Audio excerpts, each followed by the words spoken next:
Unos 107.625 son casos de SIDA, los otros 182.000 personas infectadas viviendo con el virus.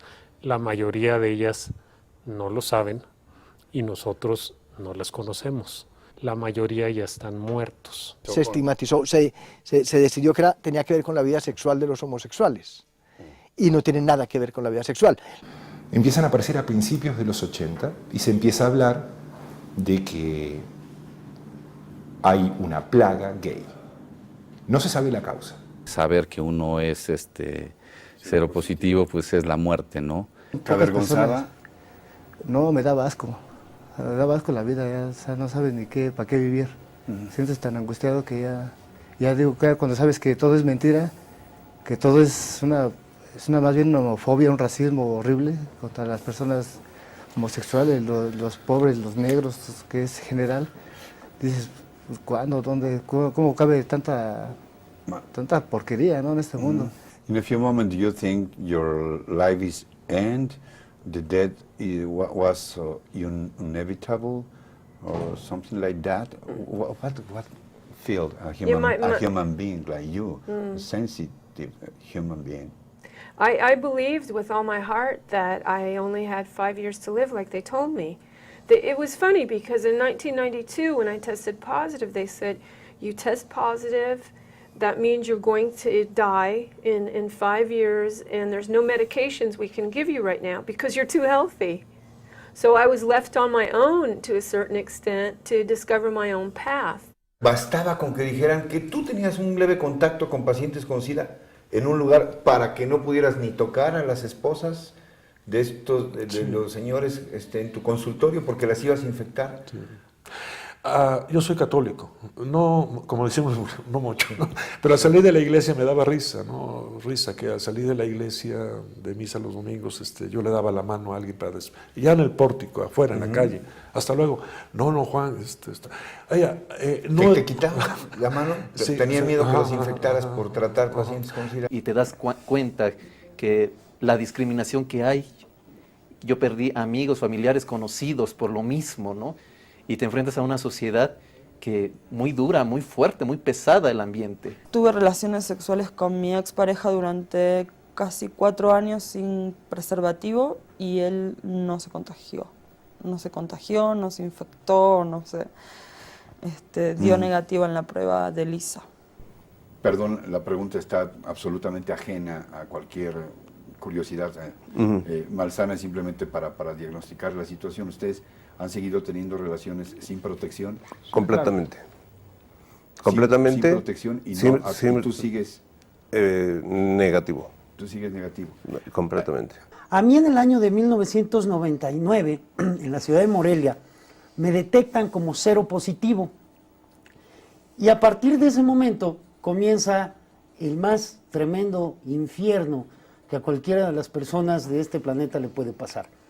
¿Cómo descubriste que todo lo que te habían dicho sobre el SIDA no era cierto? Pues yo empecé a dar por mí mismo porque ya vomitaba y luego dejaba el tratamiento una semana y comía y estaba yo bien, o sea, no vomitaba, no tenía diarrea, me establecía yo bien. Volví a tomarlos y otra vez venían las consecuencias, mareos, todo, o sea, como si estuviera drogado, pues. Y lo que sí puedo decirle con toda seguridad, Ricardo, es que la gran diferencia entre personas con SIDA que tienen medicamentos y personas con SIDA que no tienen medicamentos es la diferencia entre la vida y la muerte. Las medicinas que se les están dando a los enfermos están de SIDA matando a los enfermos de SIDA, indiscutiblemente. Yo voy a decir, están contribuyendo, ¿no? Están contribuyendo a matar a la gente, claro, de plano. Yo no tengo ningún temor en decirlo.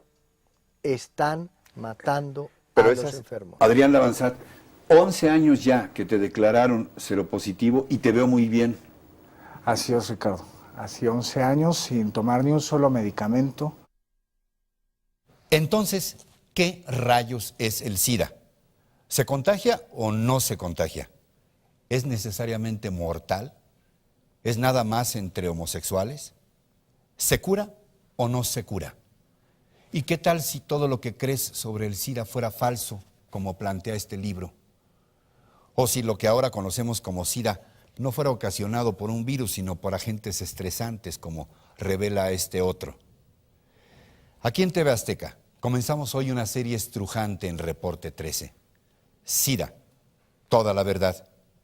¿Alguien ha visto el VIH? Y el SIDA se cura. TV Azteca presenta Reporte 13 con Ricardo Rocha.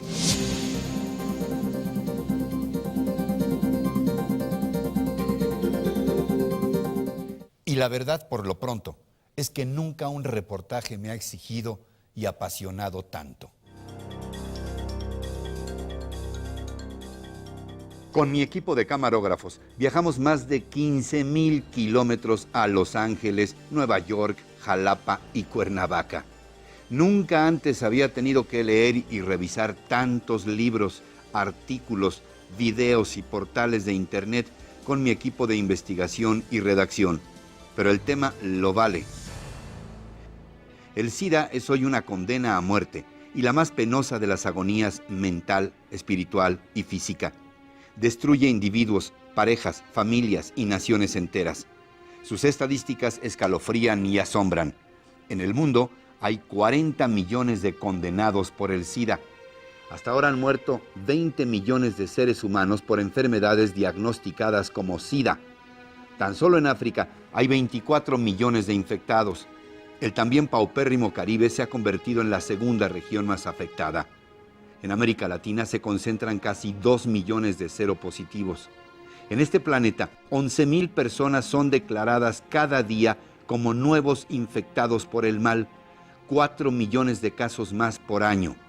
Solo en este 2006 han de morir 3 millones de personas a causa del asesino invisible.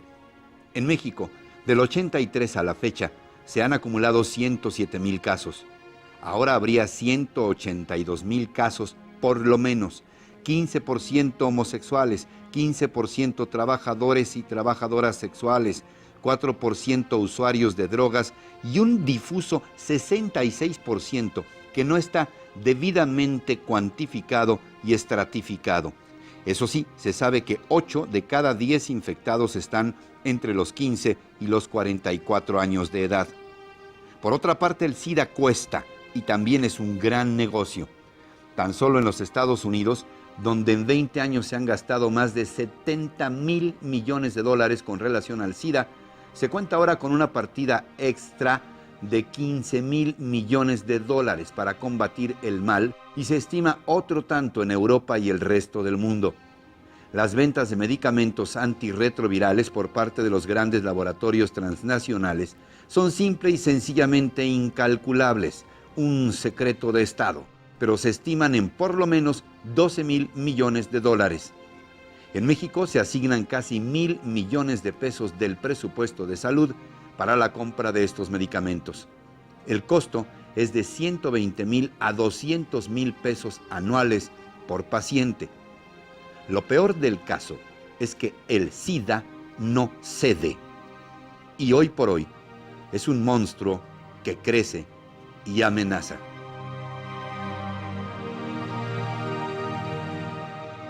En los meses recientes hemos recogido testimonios no solo de la definición tradicional del SIDA, sino sobre todo de la llamada disidencia del SIDA, conformada por un grupo de investigadores, científicos, médicos y activistas sociales que están proponiendo una nueva visión realmente revolucionaria sobre la verdadera naturaleza del SIDA. El cuestionamiento cada vez más serio sobre la existencia o no del VIH y, por supuesto, sobre las posibilidades de cura del SIDA. Esto es algo de lo que hablé con ellos.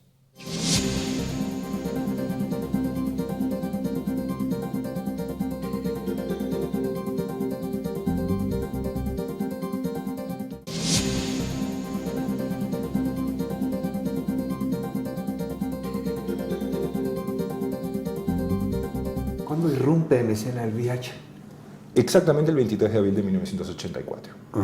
Exactamente en esta fecha, la secretaria de Salud Pública, podríamos decirlo, en Estados Unidos, Margaret Heckler, hace un anuncio en una conferencia de prensa donde dice que un científico del gobierno, se refería al doctor Robert Gallo, aisló lo que parece, y dice, lo que parece ser la causa de este síndrome de inmunodeficiencia adquirida que se había observado en estos sectores tan particulares de las poblaciones de Nueva York y de San Francisco. Ahí estamos. Entonces anuncian que es un retrovirus, el probable causante de este cuadro de inmunodeficiencia adquirida. A ver, entonces, ¿qué rayos descubrieron los doctores el Robert Gallo de Estados Unidos y el doctor del Instituto Pasteur, Luc Montagnier, cuando dicen que han logrado aislar el virus que provoca el SIDA, el VIH? Excelente, Ricardo. Mire, la única forma de uno entender esto y por qué se cometieron los errores era por las presiones que habían a principios de los 80 sobre el gobierno francés y el gobierno de los Estados Unidos. En Estados Unidos se hicieron las manifestaciones más grandes de la historia de Washington, de los homosexuales y de mucha gente tratando de exigirle al gobierno que descubriera la causa del SIDA. Entonces Reagan, que era el presidente en ese momento, le dice a los investigadores de su gobierno, encuentren la causa de esto ya, y tienen vía libre con el dinero que quieran. Lo mismo hizo el Instituto Pasteur de París en Francia, lo mismo hizo el Instituto Robert Koch en Alemania, lo mismo hizo el Mill Hill East en Londres. Se dedicaron a buscar desesperadamente. Entonces el Instituto Pasteur no encontró ningún virus, ni Roberto Gallo encontró ningún virus, pero el doctor Luc Montagnier de Francia lo que vio en cultivos de enfermos con SIDA fueron unas partículas parecidas a virus. En esos años se empieza a pensar, y las primeras hipótesis que aparecen, es que quizás los gays de ciertas subculturas, porque no todos, en particular en Nueva York y en San Francisco, quizás tienen comportamientos particulares que los ponen en riesgo para desarrollar una inmunosupresión o una inmunodeficiencia, que a su vez hace que sean más susceptibles a ciertas enfermedades que normalmente no se ven en el resto de la población. Enfermedades que se conocían, porque inmunodeficiencias ha habido desde siempre, hay muchas razones para una inmunodeficiencia. Entonces, esto es principios de los 80, y se proponen una serie de hipótesis que se llaman las hipótesis de estilo de vida. A lo mejor estos miembros de ciertas subculturas gay en Nueva York, en San Francisco, hacen ciertas cosas, tienen ciertas prácticas de vida, quizás consumen ciertas drogas, que de alguna manera los inmunodeprimen. Y esto es como se manejó hasta 1984. Estamos hablando del 80, 81 hasta el 84. ¿Qué tiene de especial esta gente? ¿Por qué se están empezando a morir o a sufrir enfermedades conocidas, pero que normalmente no ocurren? Sí. O que son muy raras. Yo era un trabajador de medios de comunicación, trabajaba muchas horas al día, consumía muchas drogas y tenía una vida bastante desordenadita. Como yo siempre he dicho por ahí, yo era alguien metodista, ¿no? Me metía de todo. Entonces, después de algún tiempo de estar llevando un tipo de vida recurrente así, empecé a presentar enfermedades que normalmente se relacionan con la aportación del virus VIH. Y esa fue la razón por la cual decido hacerme una prueba de detección en la ciudad de Morelia, en el COESIDA de Morelia. Perdóneme la pregunta, pero se la planteo sin el menor asomo de curiosidad malsana. ¿Usted tenía relaciones homosexuales? No, y hasta ahorita tampoco. Pero yo tenía un tipo de vida con mujeres que no eran mi pareja, en situaciones y en lugares donde pues no es lo más sano convivir, y esos fueron los... De alto riesgo, su vida. Exactamente, esos fueron los factores que a mí además de una salud bastante decaída, fueron los factores que me llevaron a tomar la decisión de hacerme la prueba de detección. Pero doctor, de acuerdo a tu experiencia, ¿qué es lo que realmente provoca esto que conocemos como SIDA? Cada paciente tiene su problema. Entonces lo que interesa, Ricardo, es que hacer un protocolo individual en cada paciente y estudiarlo. ¿Un protocolo que quiere decir una vía de solución para una vía, hacer un estudio que se llama medicina integrativa, que es lo que se viene ahorita, es el futuro, y hacer un estudio individualizado, porque, por ejemplo, pues tenemos lo que decía yo, la geografía diferente del SIDA en diferentes continentes. Abocado a la Ciudad de México, ¿qué me he encontrado? Bueno, todos son jóvenes, número uno. Número dos, Las drogas están presentes en casi todos, las adicciones. Entonces, malnutrición, tuberculosis, depresión y más que nada enfermedades venéreas. Estrés, pero enfermedades venéreas. Entonces, lo que tenemos que poner los aspectos psicológicos en un lugar y los aspectos infecciosos en otro, ¿no? Para mí que casi el 80% son infecciosos, Ricardo. ¿Cuál es la diferencia entre tener SIDA y tener la infección? Que la persona que tiene la infección puede no tener ninguna manifestación de ningún tipo. SIDA sí pueden ser desde pérdida de peso importante, diarreas muy frecuentes, neumonía por un organismo que se llama neumocistis. No es algo normal o frecuente que una persona joven desarrolle una neumonía.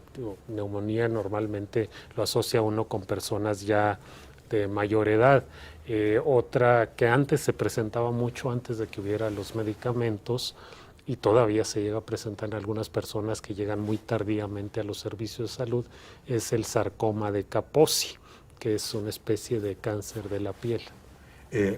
¿Por qué un sarcoma de Kaposi? Sarcoma de Kaposi, sí. Pero el sarcoma de Kaposi es un cáncer, ¿no? Sí, así es. Pero ¿cómo un cáncer se va a transmitir viralmente? Bueno, pues resultó que antes era un cáncer no muy bien identificado de la piel y de los vasos, de los órganos vasculares de la piel, y posteriormente cuando se empezaron a desarrollar los medicamentos contra el SIDA, se encontró que tenía un origen viral también. Entonces, ¿Un cáncer de origen viral? Es el sarcoma de Kaposi, está asociado a virus, pues, y entonces cuando te pueden aumentar las respuestas inmunes ya casi no aparece. ¿Él te contagió? No. No, a mí nadie me contagió. Perdón. Suena raro, ¿no? Pero yo creí que me habían contagiado en algún momento. Hoy sé que no me contagiaron.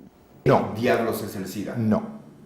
Sobre si la hipótesis viral del SIDA, nadie discute que el SIDA existe. O sea, la inmunodeficiencia existe. Si uno está malnutrido, generalmente durante mucho tiempo, uno se vuelve inmunodeficiente.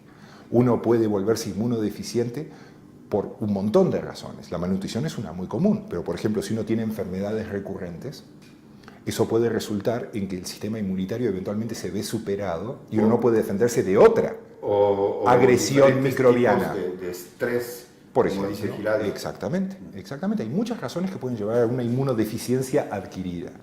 La hipótesis para el SIDA en particular era que esta inmunodeficiencia adquirida era adquirida por un virus. Y eso a uno lo volvía susceptible a todas las enfermedades, que son como 30 enfermedades, que se definen como asociadas al SIDA. Pero el virus en sí no causa ninguna enfermedad. El virus a uno lo deja más débil, más indefenso frente a otras enfermedades, como por ejemplo esto que le comentaba de estos tipos de neumonía. ¿Qué es entonces el SIDA? ¿Un quiebre del sistema inmunológico? El SIDA es un colapso completo del sistema inmunológico. Mire, antes del SIDA, antes de 1981, ya habían inmunodeficiencias. ¿Por qué? Porque debo explicar la diferencia entre antes y por qué el SIDA sí es nuevo y es una enfermedad verdadera. Antes de 1981, a una persona le podían dar infecciones. El sistema inmune tiene tres funciones: nos defiende de infecciones, nos defiende de cánceres y nos coordina todos los órganos y sistemas del cuerpo. Entonces, si se deteriora la parte de defensa, nos dan infecciones. Si se deteriora la parte de vigilancia de tumores, nos dan tumores y cánceres. Si se deteriora la parte de homeostasis o equilibrio metabólico, nos da diarrea, nos da demencia, se cae el cabello, perdemos de peso, etcétera, etcétera. Entonces, antes de 1981 a una persona le podían dar infecciones o tumores o alteraciones metabólicas, pero no las tres cosas al mismo tiempo. Eso es nuevo. En 1981 se inaugura una nueva era en la historia de las enfermedades del hombre con el SIDA, donde hay un colapso completo del sistema inmune.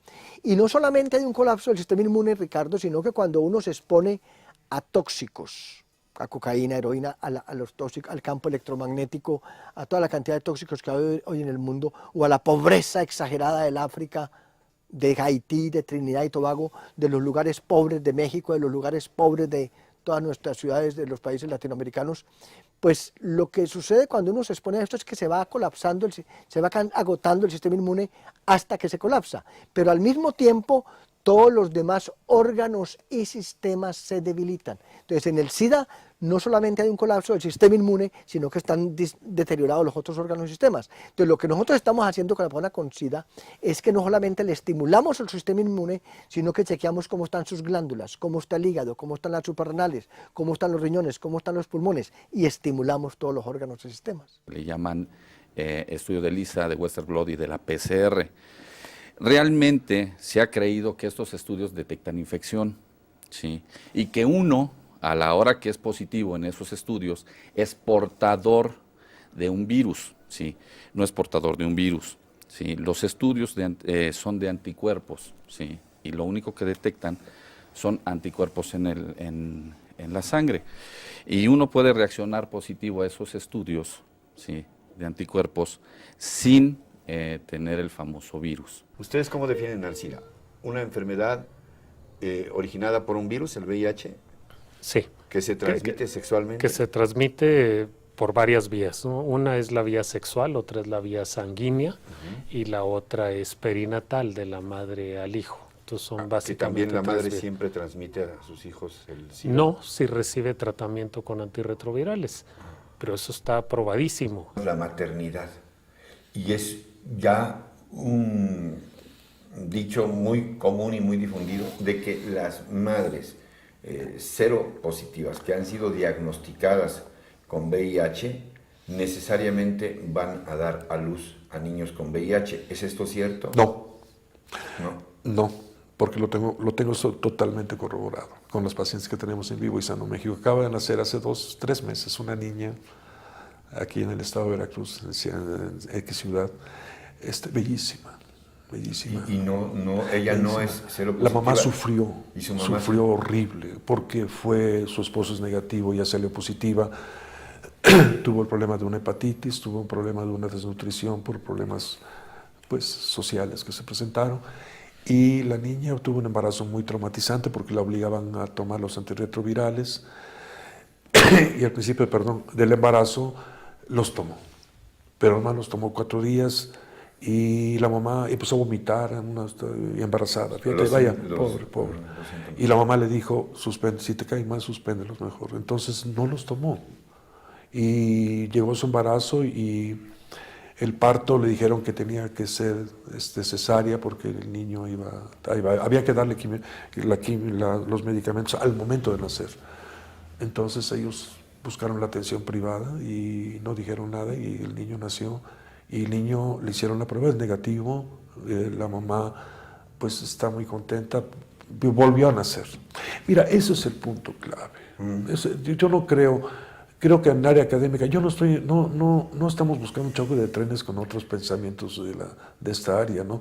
Lo que se necesita más que nada es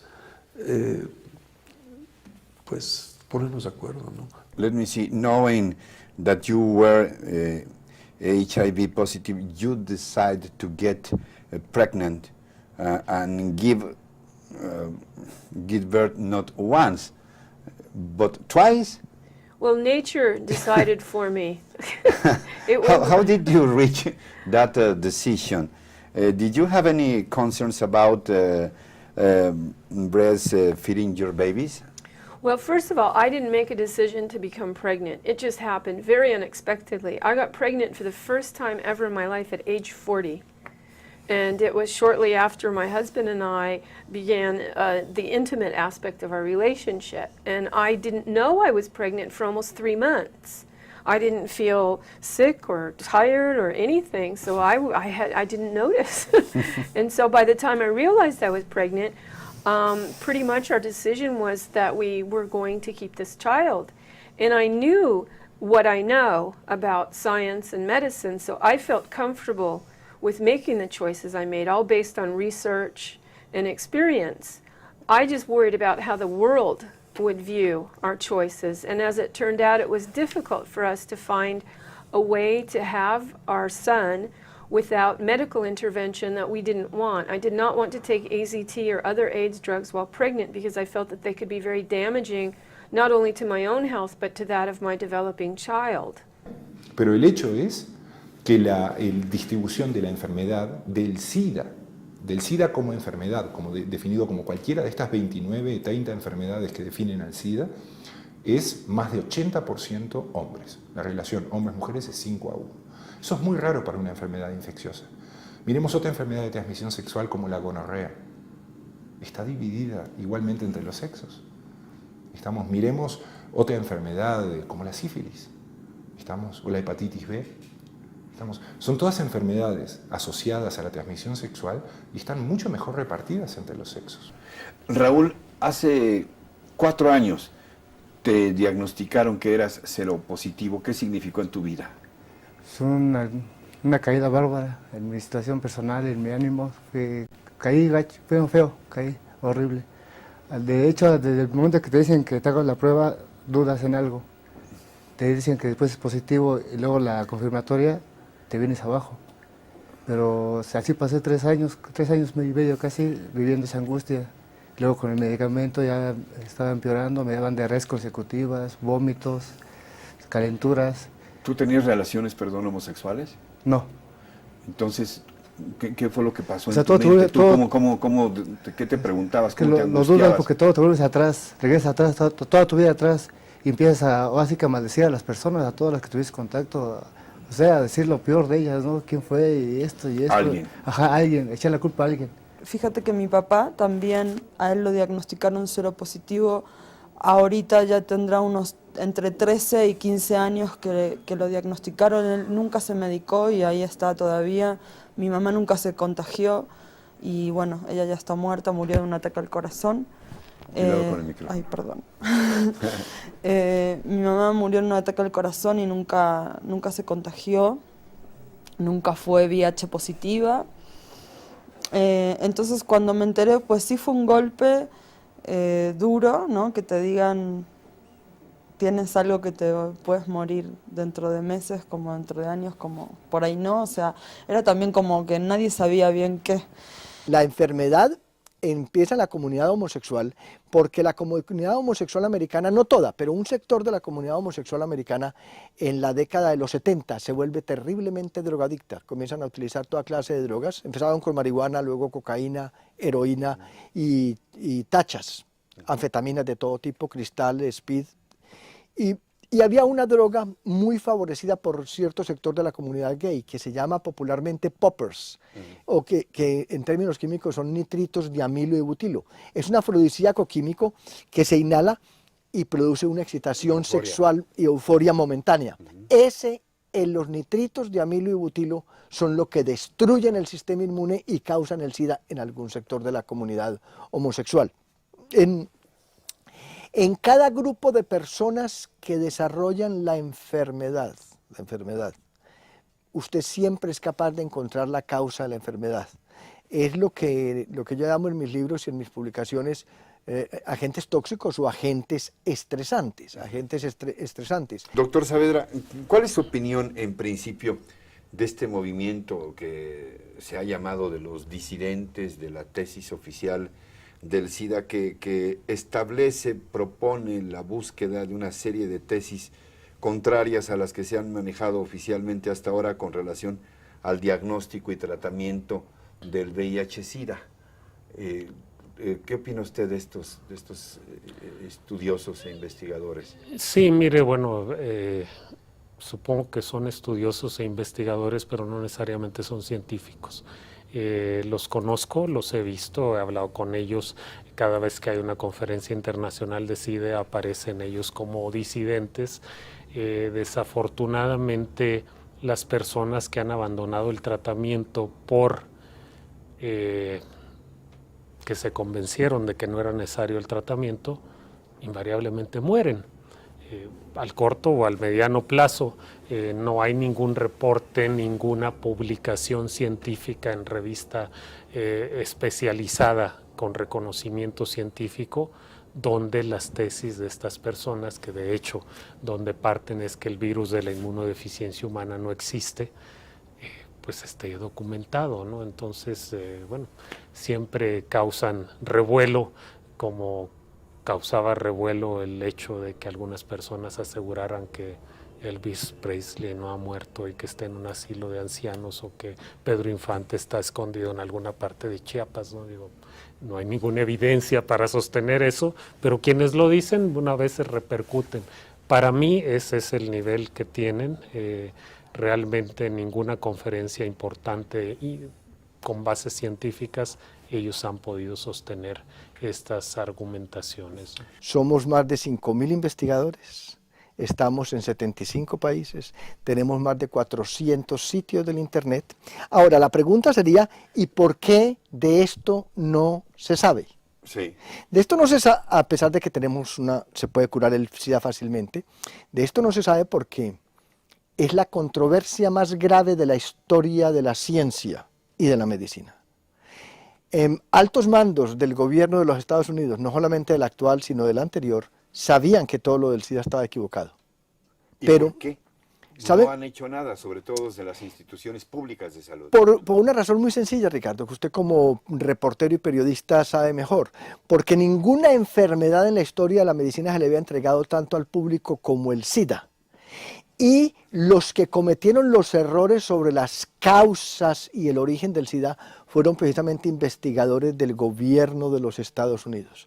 No fueron investigadores de universidades americanas o de universidades europeas, fueron investigadores de los Institutos Nacionales de Salud de Washington. Los que dan a conocer esta gran amenaza del SIDA. De los que se equivocaron. Eso no fue una conspiración, fueron errores que nacen del Instituto Nacional de Cáncer en Washington y de los Centros para el Control de Enfermedades de Atlanta. Errores muy graves que no tienen perdón que se hubieran cometido, porque el SIDA es una enfermedad tóxica y nutricional y no tiene nada que ver con el sexo y no es una enfermedad infecciosa ni se transmite, y lo peor de todo es que después de 25 años el fenómeno conocido como VIH o virus de la inmunodeficiencia que supuestamente causa el SIDA, el virus. Ni siquiera existe, no es un virus. Oiga, doctor, ¿conoce usted libros como este Oncógenes, Aneuploidía y SIDA de Peter Duesberg? Su vida científica y sus tiempos. Sí, bueno, conozco al señor Duesberg y sus planteamientos, ¿no? Este doctor Roberto Giraldo de Nueva York, SIDA y agentes estresantes, ¿conoce usted este libro? Los hemos visto, no lo he estudiado. Oiga, y este libro de ¿Qué tal si todo lo que crees acerca del SIDA fuera falso?, de Christine Mayore, una activista en contra de la visión tradicional que se tiene del SIDA. Sí, los conocemos, hemos escuchado las argumentaciones que dan, alguno de ellos no lo he leído, otros sí, pero... ¿Qué opinión le merecen, sinceramente? Mire, sinceramente, por cada 3 libros que sacan en este sentido, hay 1000 libros en el sentido científico que los contradicen. Si son éxitos de mercado o son éxitos del uso de la libertad de expresión, pero personalmente considero que afectan mucho a personas que de repente llegan a creer que eso es cierto.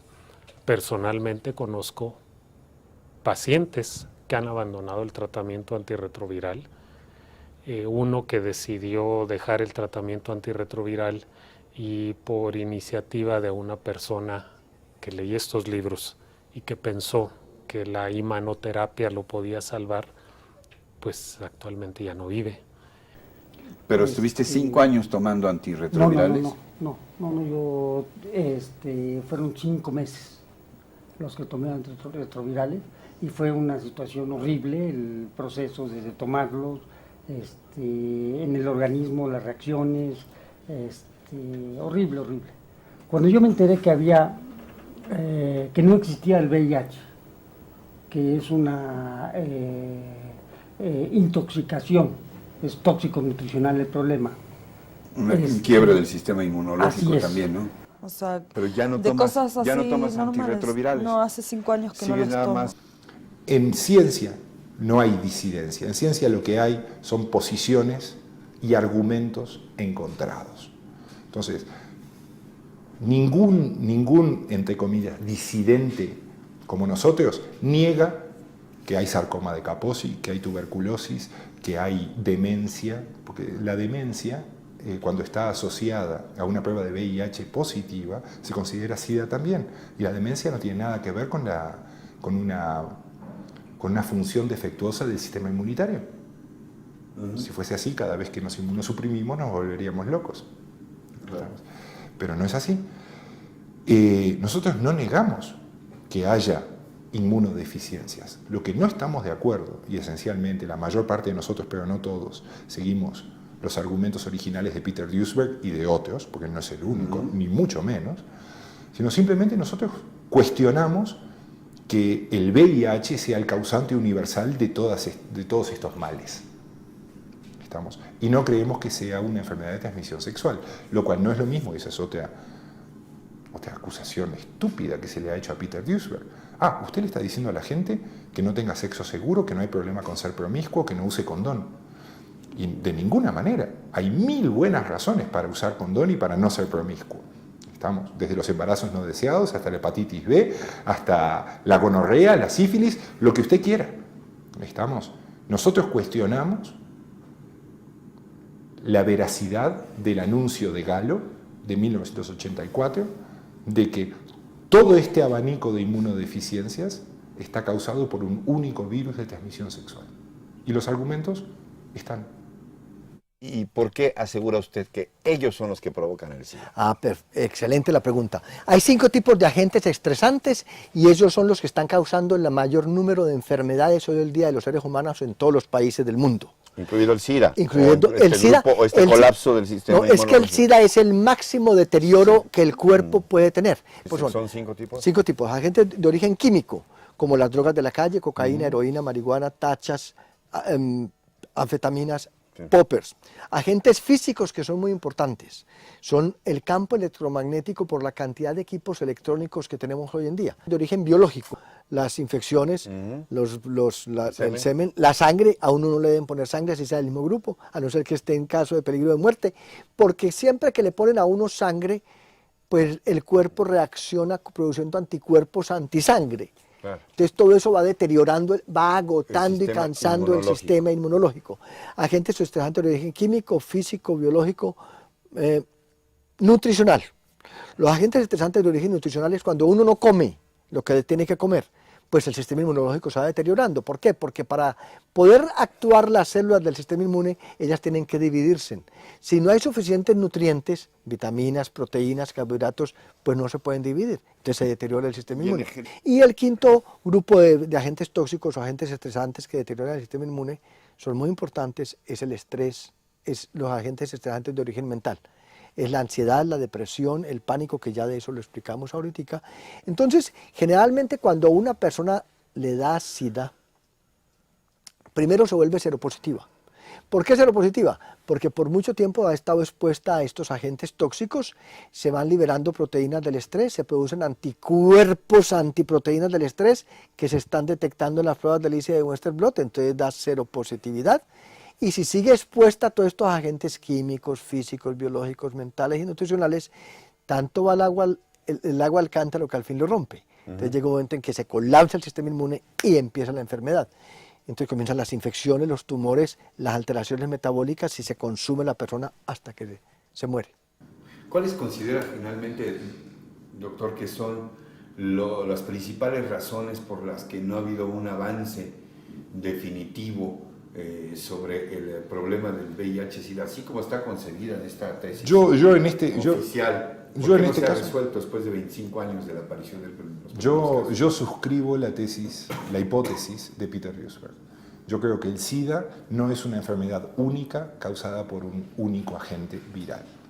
Yo creo que el SIDA, estas 29, 30 enfermedades que llamamos el síndrome de inmunodeficiencia adquirida, son exactamente eso, 29, 30 enfermedades que deben ser tratadas cuando aparecen, no con antirretrovirales si están asociadas a una prueba de VIH positiva, sino que deben ser tratadas independientemente. Si yo tengo tuberculosis, yo quiero que me traten para mi tuberculosis, y no que me traten para mi tuberculosis y además me den antirretrovirales sumamente tóxicos, simplemente porque salí positivo en la prueba de VIH. Que dicho sea de paso, en la literatura científica, hay 66 condiciones, y esto se lo tiene que haber comentado Christine Maggione, que están reportadas, que dan falsos positivos en la prueba de VIH, que fue lo que le pasó a ella. Una mujer sana, joven, va, se hace una prueba de rutina y sale que es positiva en la prueba de VIH, después va de nuevo y sale negativa, después va de nuevo y sale indeterminada. Y esto no es una pruebita cualquiera. Si yo salgo positivo en una prueba para alguna otra cosa, pues bueno, si es verdadero me tratarán y ya está. Pero un falso positivo es muy peligroso cuando el diagnóstico es una sentencia de muerte. En Reporte 13, la próxima semana, ¿alguien ha visto al VIH? Entonces, ¿el VIH es un fantasma?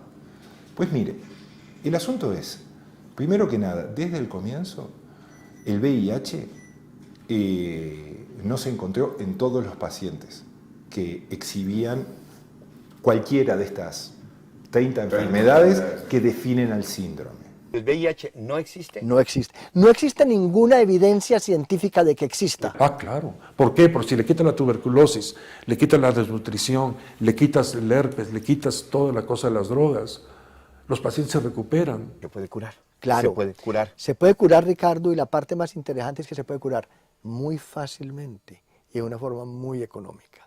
Y esta es la parte que entramos en contradicción y por eso no se quiere saber de nosotros, porque entramos en contradicción con las compañías farmacéuticas. Así llegamos al final. Los espero de nuevo en Reporte 13. Hasta entonces, hasta siempre. TV Azteca presentó Reporte 13 con Ricardo Rocha.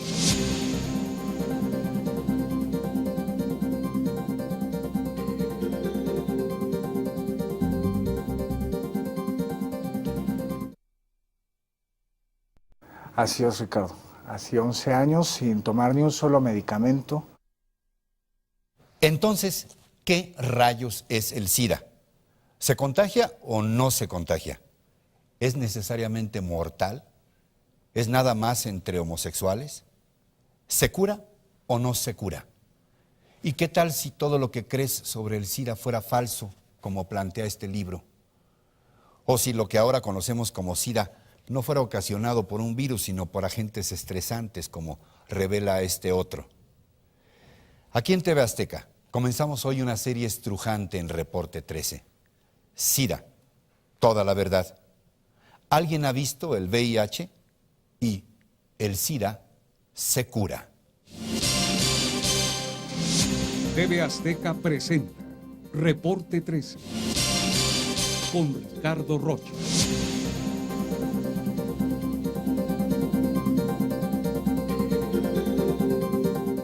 Y la verdad, por lo pronto, es que nunca un reportaje me ha exigido y apasionado tanto. Con mi equipo de camarógrafos viajamos más de 15,000 kilómetros a Los Ángeles, Nueva York, Jalapa y Cuernavaca. Nunca antes había tenido que leer y revisar tantos libros, artículos, videos y... Unos 107.625 son casos de SIDA, otros 182.000 personas infectadas viviendo con el virus. La mayoría de ellas no lo saben y nosotros no las conocemos. La mayoría ya están muertos. Se estigmatizó, se decidió que tenía que ver con la vida sexual de los homosexuales y no tiene nada que ver con la vida sexual. Empiezan a aparecer a principios de los 80 y se empieza a hablar de que hay una plaga gay. No se sabe la causa. Saber que uno es cero positivo, pues es la muerte, ¿no? ¿Avergonzada? No, me daba asco. Me daba asco la vida, ya, o sea, no sabes ni qué, para qué vivir. Sientes tan angustiado que ya digo, que cuando sabes que todo es mentira, que todo es una más bien una homofobia, un racismo horrible contra las personas homosexuales, los pobres, los negros, que es general, dices, pues, ¿cuándo? ¿Dónde? ¿Cómo cabe tanta porquería, ¿no? En este mundo? In a few moments, do you think your life is end? The death was inevitable, or something like that? What feel a human being like you, a sensitive human being? I believed with all my heart that I only had 5 portales de internet con mi equipo de investigación y redacción, pero el tema lo vale. El SIDA es hoy una condena a muerte y la más penosa de las agonías mental, espiritual y física. Destruye individuos, parejas, familias y naciones enteras. Sus estadísticas escalofrían y asombran. En el mundo hay 40 millones de condenados por el SIDA. Hasta ahora han muerto 20 millones de seres humanos por enfermedades diagnosticadas como SIDA. Tan solo en África hay 24 millones de infectados. El también paupérrimo Caribe se ha convertido en la segunda región más afectada. En América Latina se concentran casi 2 millones de seropositivos. En este planeta, 11,000 personas son declaradas cada día como nuevos infectados por el mal, 4 millones de casos más por año. Solo en este 2006 han de morir 3 millones de personas a causa del asesino invisible. En México, del 83 a la fecha, se han acumulado 107,000 casos. Ahora habría 182,000 casos, por lo menos, 15% homosexuales, 15% trabajadores y trabajadoras sexuales, 4% usuarios de drogas y un difuso 66% que no está debidamente cuantificado y estratificado. Eso sí, se sabe que 8 years to live like they told me. It was funny because in 1992 when I tested positive, they said, you test positive, that means you're going to die in 5 years and there's no medications we can give you right now because you're too healthy. So I was left on my own to a certain extent to discover my own path. Bastaba con que dijeran que tú tenías un leve contacto con pacientes con SIDA en un lugar para que no pudieras ni tocar a las esposas de estos de los señores en tu consultorio porque las ibas a infectar. Sí. Yo soy católico, no, como decimos, no mucho, ¿no? Pero al salir de la iglesia me daba risa, ¿no? Risa que al salir de la iglesia de misa los domingos, yo le daba la mano a alguien para ya en el pórtico, afuera, en la calle. Hasta luego. No, Juan, no te quitaba la mano, sí, tenía miedo que los infectaras por tratar pacientes con SIDA. Y te das cuenta que la discriminación que hay, yo perdí amigos, familiares, conocidos por lo mismo, ¿no? Y te enfrentas a una sociedad que muy dura, muy fuerte, muy pesada el ambiente. Tuve relaciones sexuales con mi expareja durante casi 4 años sin preservativo y él no se contagió. No se infectó, dio negativo en la prueba de ELISA. Perdón, la pregunta está absolutamente ajena a cualquier curiosidad malsana, simplemente para diagnosticar la situación. ¿Ustedes han seguido teniendo relaciones sin protección? Completamente. Completamente. Sin protección y tú sigues... negativo. Tú sigues negativo. Completamente. A mí en el año de 1999, en la ciudad de Morelia, me detectan como seropositivo. Y a partir de ese momento comienza el más tremendo infierno que a cualquiera de las personas de este planeta le puede pasar. ¿Cómo descubriste que todo lo que te habían dicho sobre el SIDA no era cierto? Pues yo empecé a dar por mí mismo porque ya vomitaba y luego dejaba el tratamiento una semana y comía y estaba yo bien, no vomitaba, no tenía diarrea, me establecía yo bien. Volví a tomarlos y otra vez venían las consecuencias, mareos, todo, como si estuviera drogado, pues. Y lo que sí puedo decirle con toda seguridad, Ricardo, es que la gran diferencia entre personas con SIDA que tienen medicamentos y personas con SIDA que no tienen medicamentos es la diferencia entre la vida y la muerte. Las medicinas que se les están dando a los enfermos están de SIDA matando a los enfermos de SIDA, indiscutiblemente. Yo voy a decir, están contribuyendo, ¿no? Los están matando, contribuyendo a matar a la gente, claro, de plano. Yo no tengo ningún temor en decirlo. Están matando a los enfermos. Adrián Lavanzat, 11 años ya que te declararon seropositivo y te veo muy bien.